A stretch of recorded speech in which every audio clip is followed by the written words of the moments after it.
Hello, I'm Lois Letchford, author of the book Reversed, a Memoir and Literacy Problem Solver, sharing my story of dyslexia and why I have become such a literacy advocate. I struggled to read in school. That was my first point. I was never identified. I could read words, so that allowed me to go under the radar, but I could not comprehend. And it was really obvious when we had the SRA reading series, when we were asked to answer those questions, I could not do it. And no one helped me. No one ever said, something's not quite right here. They just said, very simply, in their own minds, the girl is not very smart. And that message came across to me. You're not very smart. Despite working very hard, I got the message, you're not very smart. So I read with limited comprehension and I put in so much effort all the time, every day in school, just to survive and feel like I could do something. However, over the period of time, just by doing it again and doing it and talking, you do get slightly better. But my big jump came when I moved from elementary school to high school. During the time when I was in school, elementary school or primary school in Australia was from grade 1 to grade 7. High school was from grade 8 to grade 12. So I went into grade 8 and I was in the dummy class, and my sister moved schools and said to my mother, Lois has to move to this other school too. So there I went to a proper high school from grade 8, from grade 9 really, when I went there, to grade 12, and it really transformed my life. And I asked myself why. What happened there that made such a difference? The first was the school itself was different, that everyone was going somewhere. The second was that the school put on school productions, school plays, musicals, and teachers, students, everyone was involved. And that gave the school a role within the community. And we as students were part of it. And that was incredible. And then you're always learning, you're always reading, you're always writing, you're always making meaning. And you're performing. That all adds, it's a extracurricular activity, but it also adds to your learning. The subjects I did, the histories, the sciences, I was asked to read more. And now I'm not just reading anything. I'm reading with subject knowledge. You're being given background knowledge. And I remember I had to start to ask questions. And we were looking at the topic of imperialism. And this is something that is still in my brain. I had to ask myself, what is imperialism? And then I had to search for the answer. And that's what good readers do. They ask questions and they look for answers. And that's what I did. What happens when you start doing this, start looking at content, is you're not just reading for that minute or that reading passage or to answer questions. You're reading, you're thinking, you're reflecting, and the thoughts stay with you. And that's when reading really starts to take hold, when you're given time to reflect and to think about your reading. And that's exactly what I want my students to do. With that background, I gained enough points or good enough results to go to a teacher's college at the time and become a physical education teacher. I still struggled. I still put in a huge amount of work for very average results. But then again, I looked at how I was being taught in the college, and it was one lecture, 30 or 40 students in a class, stand up, talk, sprout it. And I am not an auditory learner. I really struggled with anatomy and even more with physiology. Because again, I'm not really an auditory learner, and it was a real effort for me to get through those subjects. However, I did survive. I did become a physical education teacher, and I worked there for a couple of years. And then I went back to school. I did a few other things, but I eventually went back to school and came up with a different sort of learning altogether, where I had to do anatomy again. And this time I was working in a smaller group. I was working with the teacher. The first thing he did for our anatomy lesson was to bring in a box of bones, all the leg bones. The way he talked and held the bone up. He pointed to the areas of the bone that he was talking about.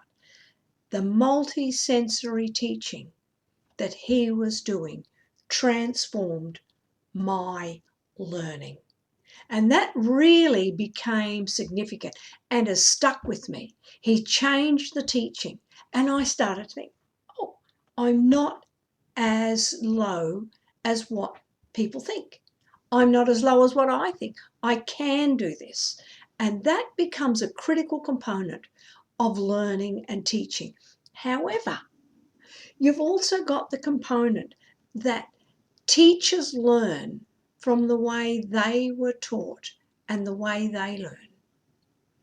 And that's what I learned that long ago. If he can change the teaching for this, it can transform learning for others.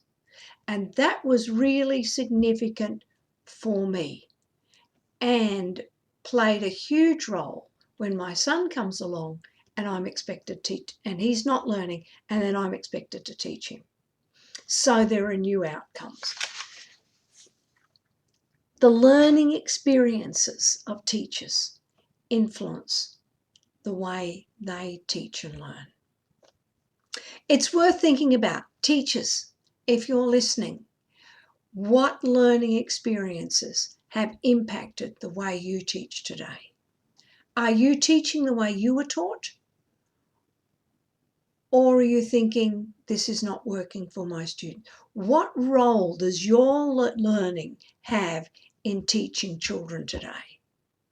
It's a really critical component of learning because many of our students struggled in school. Many students with dyslexia, they not only struggle, but they have been traumatised. That's the word, traumatised by their learning. It's significant because it's trauma stays with children. And they often, particularly if they have a language disorder, cannot then articulate what has happened. So this leads me to what I'm actually doing on a series, and that's a seminar series, When Learning is Trauma, every Monday, 4 p.m. Eastern Daylight Time in the Eastern United States, where we're talking about learning is trauma, where people, adults are now talking about their childhood experiences, where psychologists are saying this is what happens when children fail in school. This is the impact of it, and of educators who see the results of children who have sat in the classrooms and failed for too many days, very similar to what has happened to me. So this week we are talking to Rosalin Kyere-Nartey from Ghana, who failed her way through school. And I spoke to her last week and she said, I was nearly 17 and I'm still in middle school. My peers are younger than me, or my classmates are younger than me. And that is humiliating in itself. And she could not read. When people do not read, it's traumatic. So Rosalin is going to share her experiences, and her topic is going through life with learning difficulties, because learning difficulties do not go away. We may learn to read, we may learn to write, but we still live with whatever we've got in our brains that limits that early learning in the beginning. So we talk to Rosalin at 4 p.m. tomorrow from Ghana. This is not just a Western society's problem. It is now a world problem because we recognise that every child must learn to read and write. And if we take that to heart, what are we doing about it? Because we have people from all cultures and a whole variety who have to learn to read. What are we going to do? So join us tomorrow as we talk about when learning is trauma, and I look at how I learned to read and now how I teach other children. That's why I'm here, because I teach the most challenged children to read. How do I do it? What do I do that's really makes me different and makes me the literacy problem solver, that I can take a child and say, I know what's wrong and I know what I have to do.